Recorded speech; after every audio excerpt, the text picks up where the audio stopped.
जवाहरलाल नेहरू विश्वविद्यालय में छात्र संघ चुनाव में वामपंथी छात्रों की जीत पर ढेरों बधाइयां दी जा रही है और इसके राजनीतिक किंतु परंतु के साथ कई अर्थ निकाले जा रहे हैं। जेएनयू वामपंथी छात्रों का गढ़ रहा है जो अभेद रहा। दक्षिण पंथ वहाँ पूरी कोशिश करता रहा और यहाँ तक कि केंद्र स्तर के नेता भी, यहाँ तक कि पीएम की भी निगाह इस विश्वविद्यालय पर रही। इस सब पर चर्चा की जाएगी। छात्र संघ के चारों पदों पर वामपंथी छात्र एसएफआई एआईएसएफ का जीतना और खास करके चारों में से 3 पदों पर महिला यानी छात्राओं को जीतना मानिखेज है। इसका अर्थ ये निकल के आता है कि जब पूरे देश में दक्षिण पंथ का बोलबाला है, ऐसे में कहीं भी गैर दक्षिण पंथ का जीतना बड़ा मायने रखता है। 4 वर्ष तक छात्र संघ चुनाव क्यों बाधित रखे गए और क्यों करके इस वर्ष छात्र संघ चुनाव करवाए गए, ये सब राजनीति केंद्र से चलती है। कारण ये कि जेन जी का जो बोलबाला है वो समझिए कि जेन जी किधर है, ये राजनीति का तापक्रम मापने का एक जरिया है। हाल ही में न्यूयॉर्क में ममदानी का मेयर के रूप में जीतना दक्षिण पंथ पर चुनौती थी। इसके बाद जवाहरलाल नेहरू में दक्षिण पंथ का हारना मानिकेस है। बिहार के चुनाव का रिजल्ट चंद दिनों बाद आना है। ये सब बताता है कि राष्ट्रीय अंतर्राष्ट्रीय स्तर पर अब हवा बहने लगी है, बदलने लगी है। तो जेएनयू वामपंथियों का गढ़ बरकरार रहा। चारों पद महिलाओं के आने के भी मतलब निकलता है। इसको छात्रों ने जुलूस के रूप में संविधान की जीत का नारा दिया, नफरत की राजनीति पर विजय बताया। अदिति मिश्रा जो ब्राह्मण परिवार से आती है, वो ब्राह्मणवाद को सिर न उठा देने की बात करती है। ये सब जेएनयू में नहीं होगा।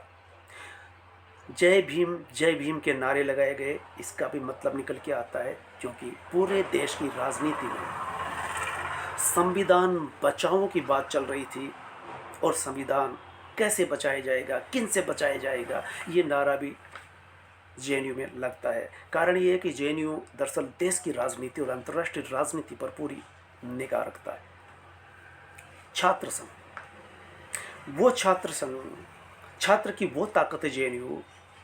जवाहरलाल नेहरू विश्वविद्यालय जवाहरलाल नेहरू के नाम पर बनता है, लेकिन जब इंदिरा गांधी यहाँ प्रवेश करती है तो छात्रों ने तय किया कि किसी पीएम का विश्वविद्यालय में कोई स्वागत नहीं, तो इंदिरा गांधी को प्रवेश नहीं दिया गया।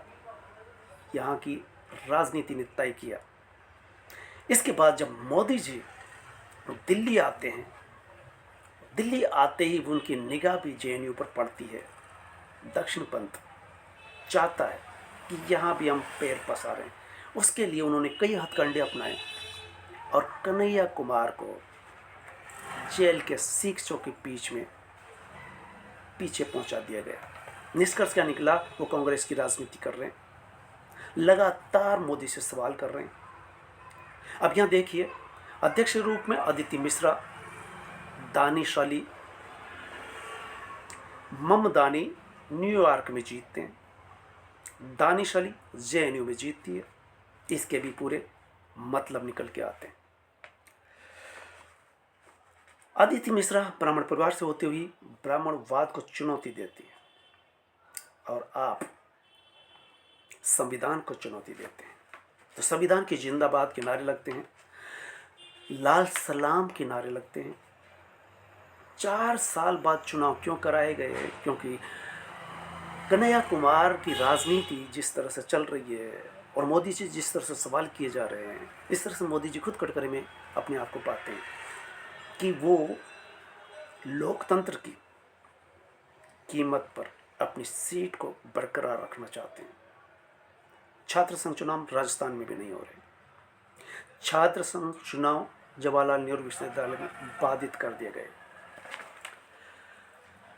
मनुस्मृति कहाँ संविधान, लेकिन न जाने क्यों दक्षिण पंथ अपनी पनाह मनुस्मृति में देखता है, जो मध्यकालीन आदिकालीन सोच है, जो कल्पना पर आधारित है, अंधविश्वास को बढ़ावा देते हैं, कल्पना पर जीते हैं। वैज्ञानिकता से दूर दूर का रिश्ता नहीं है। जेएनयू भारत की प्रतिष्ठित विश्वविद्यालय में से आती है और इस पर भी आप ये सोचते हैं कि यहाँ हमारा छात्र संघ किसी तरह से जीत जाए। लेकिन दूसरा सवाल ये उठता है कि यहाँ भारत का चुनाव आयोग नहीं है। जेएनयू में छात्र संघ चुनाव किस तरह से होते हैं ये शायद देश को पता नहीं। यहाँ चुनाव आयोग महाविद्यालय के कर्मचारी, विश्वविद्यालय के कर्मचारी जैसे बनते हैं वैसे तरह से नहीं होता। यहाँ छात्र ही खुद चुनाव आयोग बनते हैं, खुद चुनाव करवाते हैं अपनी देख रेख में, और निर्णय जो आता है वो सबके सामने होता है। इस तरह से कह सकते हैं कि भारत का चुनाव आयोग अक्सर पारदर्शिता से जूझ रहा है और जवाब नहीं मिल रहा है। जवाबदेही कौन तय करे, क्योंकि खुद पीएम प्रेस के सामने नहीं जाते। ऐसे में जेएनयू छात्र संघ एक तरह से आईना दिखाता है देश को भी, और यहाँ तक कि सरकार में बैठे मुखियाओं को भी। मोदी का दिल्ली आना और जेएनयू पर जो कुठाराघात किया गया, उस वर्ष जेएनयू को बंद कर दिया जाना चाहिए, ये नारा लग रहा था। और ये नारा यहाँ तक कि जो अनपढ़ कुपढ़ लोग हैं वो भी लगा रहे थे। यहाँ तक कि मेरे साथी मुझसे पूछा करते थे कि जेएनयू को लेकर के जो चल रहा है आप क्या सोचते हैं, मैं क्या सोचता हूँ। बल्कि ये कहे कि ये अफवाहें, भटकाव, बहकाना, भरमाना, ये सब जो राजनीति में चल रहा है वो जेएनयू को लेकर के चला। तो बात स्पष्ट हुई कि आप झूठ बोल करके सच को कब तक दबा के रख सकते हैं, ये जेएनयू ने साबित किया। और सभी को पता होना चाहिए और इस बात पर फक्र होना चाहिए कि संविधान से देश चलेगा, न कि तानाशाही से, न कि आपकी मनमर्जी से। आप अपने मन से एक अनिश्चित काल तक सत्ता में नहीं बने रह सकते। राम मनोहर लोहिया ने कहा था कि जिंदा कौमें 5 साल तक इंतजार नहीं करती है। 5 साल के पहले भी सरकारें बदल दी जानी चाहिए। आप 11 साल हो गए और हरियाणा, महाराष्ट्र, मध्य प्रदेश, राजस्थान, ये सब चुनाव हुए, लेकिन हरियाणा में कितना क्लियर और साफ था। एसआईआर किया जा रहा है, एसआईआर कटघरे में आया। और हाल ही में ब्राज़ीलियन फोटोग्राफर जिसके फोटो यहाँ चस्पा करने के बाद कई तरह के फर्जी वोट डलते हैं, और यही कारण है कि एसआईआर जो किया जा रहा है उसके पीछे भी राजनीतिक साजिश, बराबर सवाल उठ रहे हैं, ईवीएम पर सवाल उठ रहे हैं। इस तरह से जवाबदेही तय नहीं। संविधान किस तरह से तोड़ा मरोड़ा जा सकता है, ये सब इन दिनों देखने को मिल रहा है। दक्षिण पंथ का मतलब होता है किसी भी तरह से सत्ता में बने रहना, और संविधान ये कहता है कि पारदर्शिता से चुनाव होना चाहिए। और जनता, लोकतंत्र में जनता मालिक होती है। कोई नेता अगर मालिक बनता है तो उसे ही तानाशाही कहा जाता है, और यही सब चल रहा है। छात्र संघ जेएनयू ये एक तरह से आज की राजनीति का आईना है। ममतानी का न्यूयॉर्क में जीत करके नेहरू के कथन को याद करना कि 1947 15 अगस्त 1947 को जब देश आज़ाद होता है और आधी रात को जवाहरलाल नेहरू ये कहते हैं कि युग बदल रहा है, ये हवाला ममतानी न्यूयॉर्क में जीतने के बाद देते हैं। इसके मायने होते हैं कि वो भी दक्षिण पंथ को आईना दिखाते हुए जीतते हैं। जवाहरलाल नेहरू विश्वविद्यालय के छात्र जेएनजी जो श्रीलंका में बांग्लादेश में, नेपाल में जैन जी ने आंदोलन किया, ये एक तरह से उसी आंदोलन की अगली कड़ी में गिना जाएगा। लेह में आंदोलन हुआ और ये संवैधानिक तरीके से जीत करके बताया कि अगर पारदर्शिता से चुनाव होता है तो जनता अपना मत देती है संविधान के अनुसार। जनता किसी एक की गुलाम नहीं हो सकती।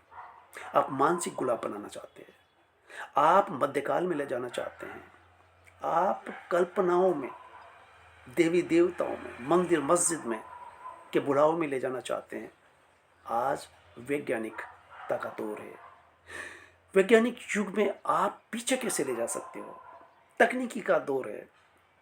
आप मुद्दों के बजाय भटकाव की तरफ कैसे ले जा सकते हो? ये जेएनयू ने ये सब बताया। जय हिंद, लाल सलाम।